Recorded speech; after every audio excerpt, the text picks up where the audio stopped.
We are going to see an important topic of jurisprudence. I am Mahendra Subhash Khairnar, an assistant professor in law. Today we will see the schools of jurisprudence and particularly the analytical school or imperative, which is also known as a positive school of jurisprudence. Here in this video we are going to see about the schools of jurisprudence in detail. So let's start and have a look towards the analytical school of jurisprudence. In this video we are going to see the categories, historical development, the concept of empiricism, division of law according to Mackenzie, the concept of positivism,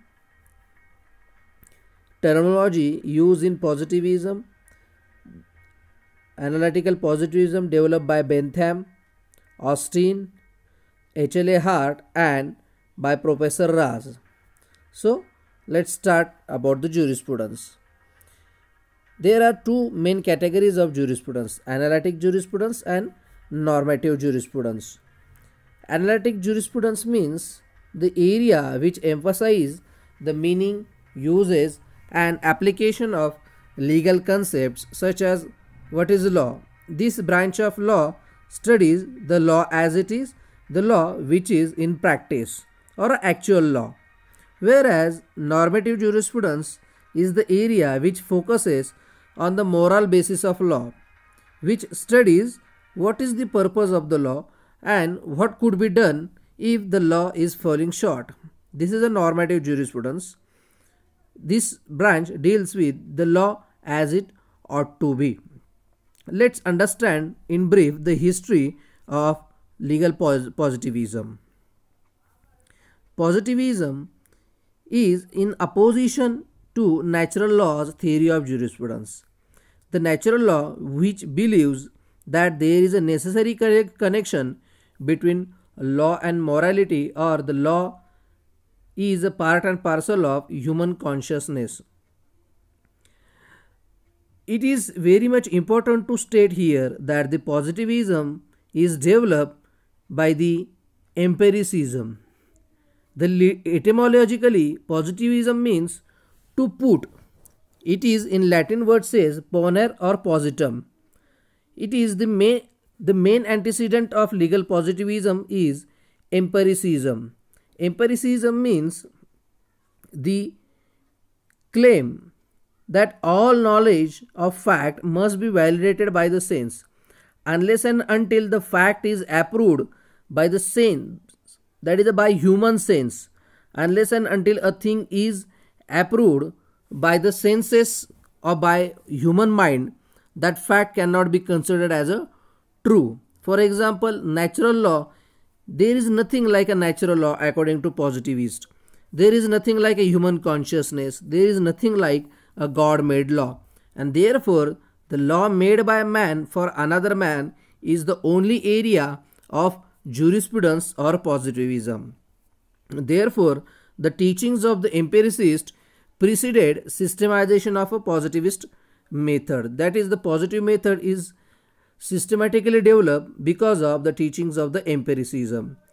There are thinkers of empiricism, among which Thomas Hobbes, John Locke, George Berkeley, David Hume and Auguste Comte were prominent. We have seen that the Thomas Hobbes and John Locke were developed the natural law theory in modern period, and in their theories we could find the seeds of positivism. Moving further, we'll see the division of labor which is made by Lord Mackenzie. According to him, there are four kinds of laws: divine positive law, natural law, the positive law of independent states and the law of nations. According to Mackenzie, the divine positive law deals with the duties of religion and is derived from the revelation. Revelation means ecclesiastical jurisdiction, means the knowledge which can be sensed only by the churchmen or only by the godmen. Whereas natural law is in contrast to the divine law.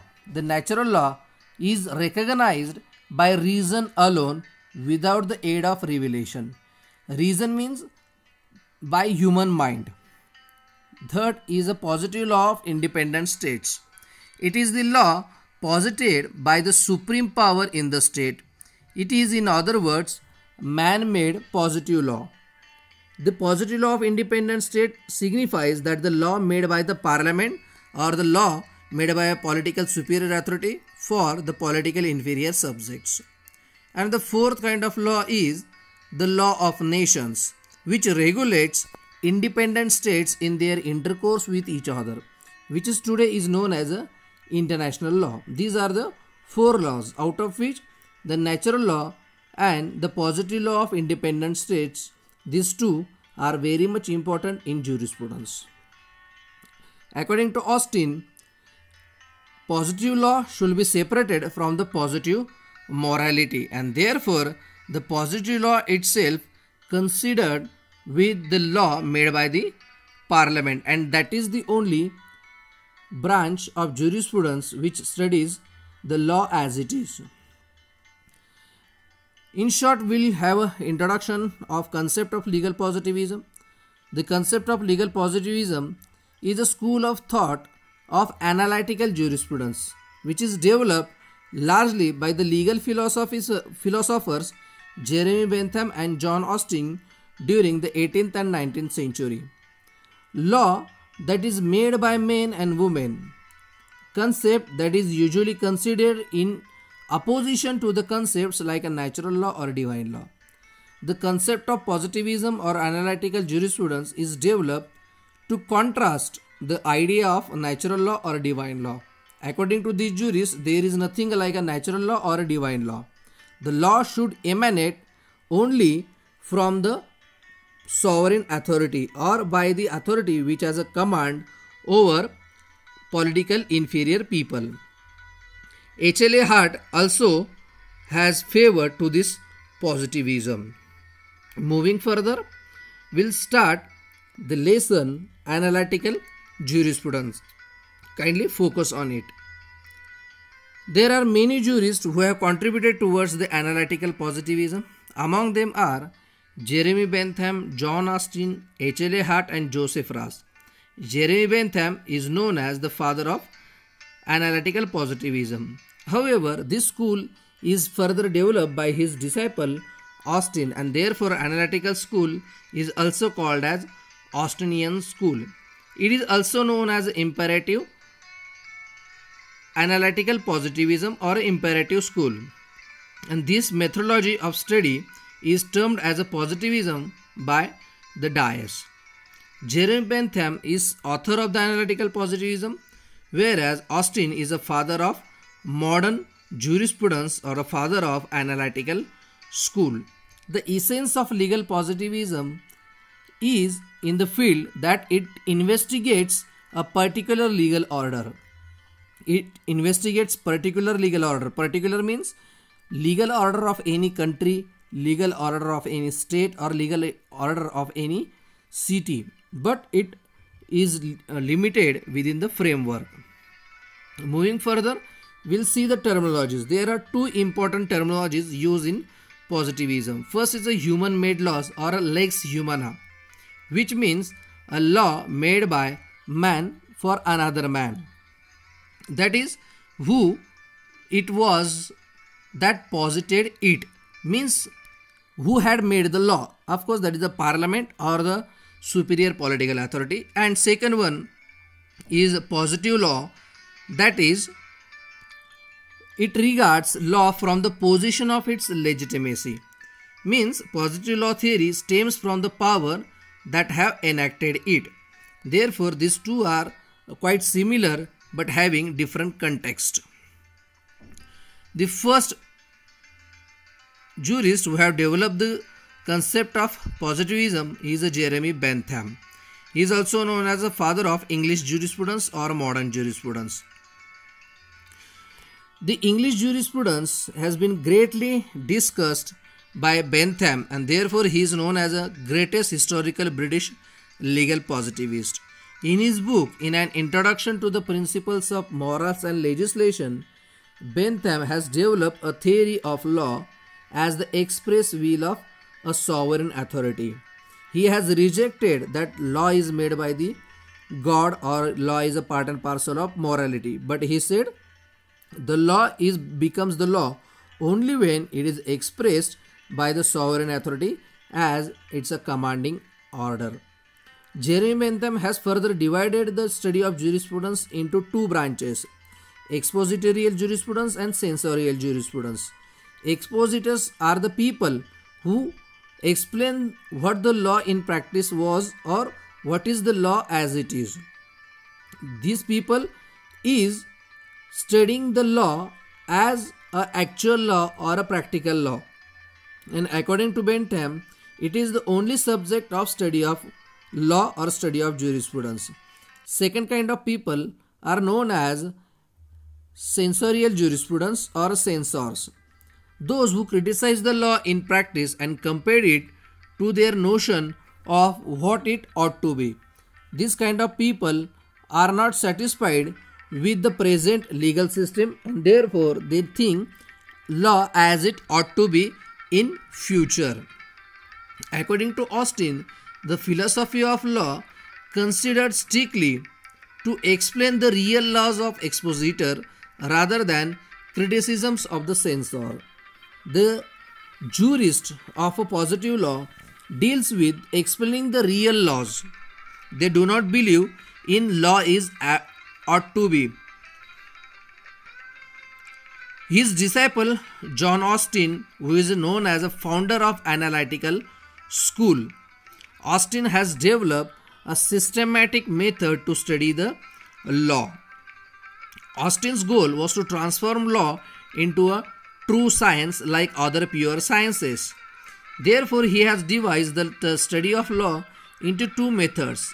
As a utilitarian, Austin believed that the law should promote the greatest happiness of the society, that is, greatest happiness of greatest number of people.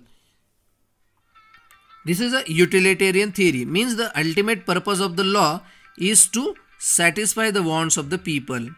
And in the second angle, all the key concepts in this account, that is the law, sovereign, command, sanction and duty, are defined in terms of empirically verifiable social facts. This is a kind of research aptitude of Austin. According to him, the purpose of law is to promote the greatest happiness of the people, of the society, but whether that law is fulfilling the need of society, it should be verifiable with the social facts. I mean, the law should be studied in relation to social facts or socialism. According to positivists, the positive law is the law said by man for another man. And these laws are of three kinds. That is a law said by political superior to their subjects, which is also known as a properly so-called or a positive law. Second one is the law said by men who are not politically superiors. And third, rules improperly but by analogy term as a law. For example, law of fashion or a gravitational law. This is a law improperly so called, which is also known as law of positive morality. However, Austin separated the positive law from positive morality. According to him, these two kinds of law, that is a law properly so called and law improperly so called. Whereas the study of jurisprudence shall be limited to the study of positive law. The law improperly so called is not a law according to Austin, but it is a positive morality and it does not deal with the law as such. According to Austin, the existence of law is one thing and its merit and demerit is another. Whether the law is good or bad is not the matter to be discussed by the jurist, but whether the law is in existence and that law should be interpreted and investigated by the jurist according to Austin. And therefore he said that the law in its literal sense is a rule laid down for the guidance of an intelligent being by an intelligent being having power over him. Means the law can be followed only by the intelligent being, the person who is a civilized, the person who is a mature can understand the law in better manner. And that law which has been given by the person having a political superior authority to the person who is a politically inferior subject. And according to Austin, the study of law is confined only to the positive law, that is the law as it is, and according to him it is the law properly so called. In his writing The Province of Jurisprudence Determined, the Austin has embraced Hobbes and Bentham's conception of law as a sovereign command. In earlier video we have seen that the Thomas Hobbes has laid down his theory that the sovereign authority has to be followed, or it is the duty of the sovereign authority to protect the people and property. And therefore, the Hobbes has sown the seeds of positivism in his theory, though he belongs to the natural law theory. And Bentham has coined the term positivism. According to Austin, the criterion for validity of legal rule is, first, the warrant of the sovereign, means the sovereign authority should be there, and second, the enforced by the sovereign power and its agent. Means to make a law as a valid legal law, to make a rule as a valid legal rule, it must satisfy two conditions. First, there must be a sovereign authority, and the law which is proclaimed by the sovereign authority must be enforceable in nature through its agent like judiciary or executive. Moving further, the Austin has rejected the principles of natural law and expounded the rule of utility with logical accuracy. He outrightly rejected the principle of natural law because according to him, the natural law is a fictional law, it is non-existence in nature. Therefore, this school of Austin is also known as an analytical school. It is also known as an imperative school because it regards law as the direction of the sovereign authority. Whatever law is declared by the sovereign authority, that law has to be studied by the jurist, and there is complete rejection of natural law. This imperative school is very important in positive legal system. To this, the term Dias has studied this, branded this methodology as a positivism because it deals with the topic in a certain law. Very important concept which is developed by the Austin is a definition of law. According to him, law is a command of a sovereign that are enforced by a threat of sanction, and hence there are three main tenets of Austin's command theory. They are: first, laws are a command issued by the uncommanded commander, that is a sovereign authority. Second, such commands are enforced by a sanction or a punishment, and a sovereign is one who is obeyed by the majority in general. Sovereign authority has respect from every other political inferior subjects. There are certain key concepts in the definition given by the Austin. First, according to Austin, law means rules. The rule which is proclaimed by a sovereign authority. And what is sovereign authority? Sovereign authority may be a legal system of a person or of group of persons or of parliament which has habitually obeyed by people. People do have habit to follow the law made by this sovereign authority, and therefore it is considered as a sovereign. Next one is the command. Command means a declared wish, which is an order which is accompanied by a threat of sanction. If the law which is promulgated by the sovereign authority, if the rule which is declared by the sovereign authority is non-complied by any person, then he must get punishment for that. The punishment for a non-compliance of law, and this rule is a compulsory in nature. It is the duty which has to be obeyed by the people in general. According to Austin, law is a social fact and it reflects relation of power and obedience. The power and obedience means the power of political superior authority and obedience by a political inferior authority. He has accepted that a law is a social fact. It should be studied in society. And this has created two kind of views. First, law and morality are separate. And second, all human made laws, that is the positive laws, can be traced back to human lawmakers. And this two-fold view is known as a legal positivism according to Austin. And therefore, the Austin was the first legal thinker to work out a fully developed positivistic theory of law. Then H.L.A. Hart, the disciple of Austin, who has further developed this theory of positivism. According to him, where there is a law, the human conduct is non-optional or obligatory. Means the law, a legal duty, is non-optional. It has to be followed. In case of non-compliance, the person may get punishment. But Hart is branded as a soft positivist because he has again mixed law with positive law with a natural law. According to Hart, laws are commands of human beings and there is no necessary relation between law and morality. They both are separate. The study of jurisprudence of positivism should be limited to the law developed by the commanding authority. This analysis of this concept can be given in 2 points. That there should be a distinction between history or sociology of law, its moral value or to its social aims of or functions.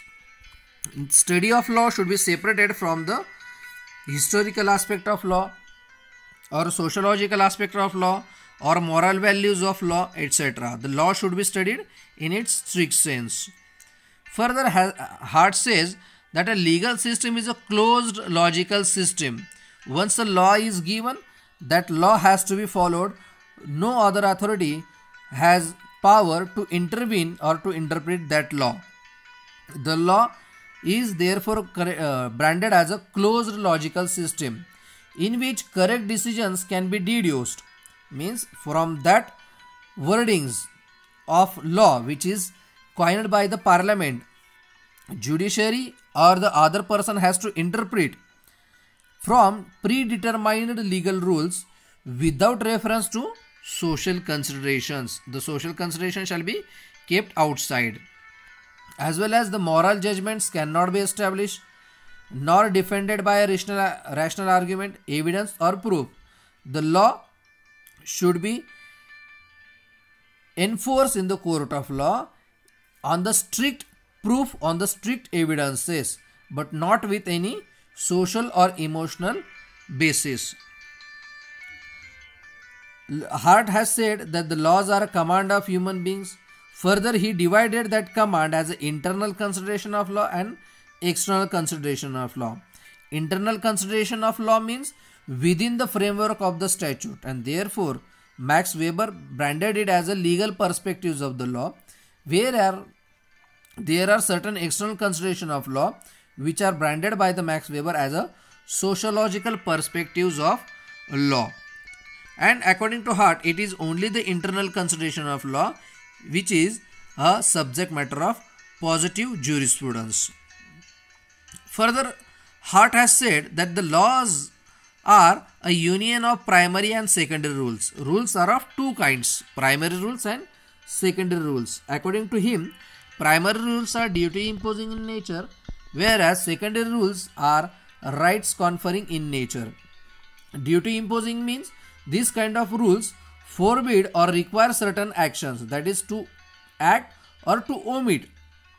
Hence, it generates duties or obligations, whereas secondary rules set up the procedure through which primary rules can be introduced or modified or enforced. That is a secondary rule. This is a right to the parliament, to the law enforcing authority. There are therefore certain rules which any social organization must contain, and this is known as a minimum content theory of Hart. As we have seen, primary rules and secondary rules. Secondary rules are further subdivided into three kinds of rules: a rule of recognition, a rule of change, and a rule of adjudication. Rule of recognition means the rule which is promulgated by a parliament should be known to other people or to the society as such. Whereas rule of change means whenever there is a change in the rule or a law, it should be communicated to the people. And a rule of adjudication means whenever society determine when a rule has been violated and prescribe a remedy. That is, this is a rule of adjudication is a kind of remedy in nature.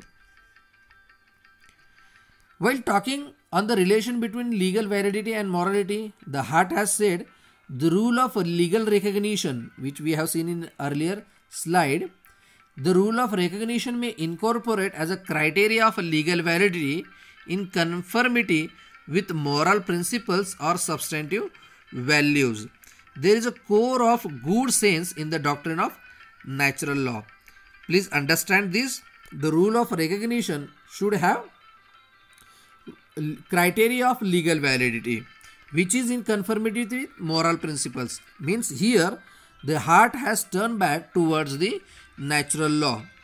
Therefore, he developed the minimum content of morality. According to him, without such minimum content of morality, laws and morals could not forward the minimum purpose of survival, which men have in association with each other. Means if the man has to live in his legal system, he has to follow laws as well as morality or human consciousness, and therefore law and human nature are based on certain truism. Why minimum content of morality is necessary? Answering to this question, Hart has said the man has certain limitations. Means the man is always prone towards violence.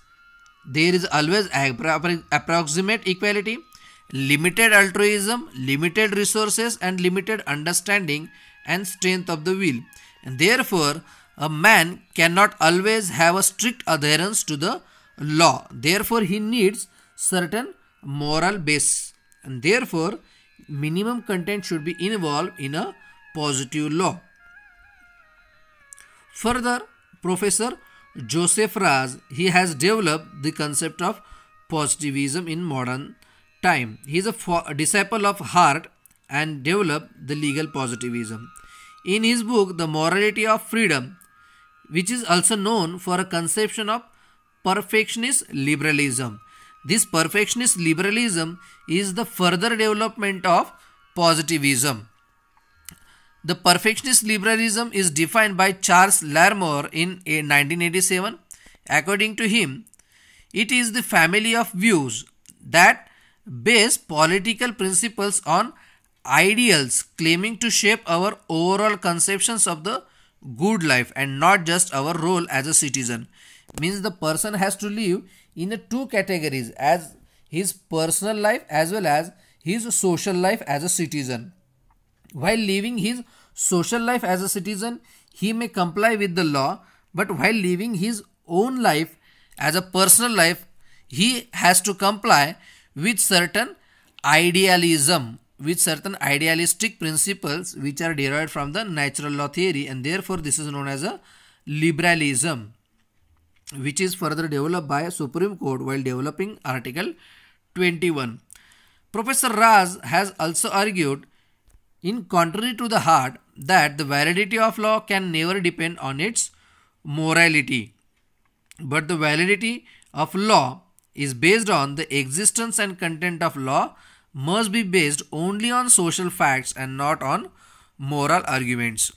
Moral arguments may be vague in nature, may be uncertain in nature, but the law should be tested on the social facts, whether the law is complying with the social fact, that is whether law has making or promoting maximum happiness of people or not. Further, Professor Raz in his moral theory has defended the value pluralism and the idea that values are incommensurable in nature. Value pluralism means ethical pluralism or moral pluralism. म्हणजे at a single time there are several values which may be equally correct and yet in conflict with each other. Thing which is good for one may not be good for another, but they may be both are correct at their standpoint. Therefore, this value pluralism means respect the value of every person.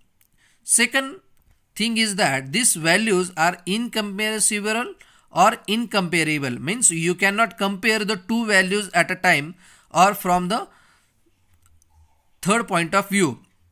When two values or norms or reasons or goods, when they do not share a common standard of measurement or cannot be compared to each other in a certain way, each moral values has its own place. You cannot mix them. Here we can summarize the theory of positivism that both Bentham and Austin has developed this foundation of new approach to the study of law. Austin has made a scientific arrangement of English law. Therefore, he is known as a father of English jurisprudence or analytical positivism. The theory which is developed by the Bentham and Austin has created a base for an English legal system which has been followed by all common law legal systems including India and Australia. The theory of minimum content of morality is well established and universally accepted principle of law. Law cannot be studied in isolation but with social facts. That is value pluralism. Hope you like the video. Please watch more videos on my channel. Please like, subscribe and share it if you like, and watch more videos on different aspects of natural law theory, rules of interpretation and other part of jurisprudence. I hope you like it. Thank you. Thank you very much.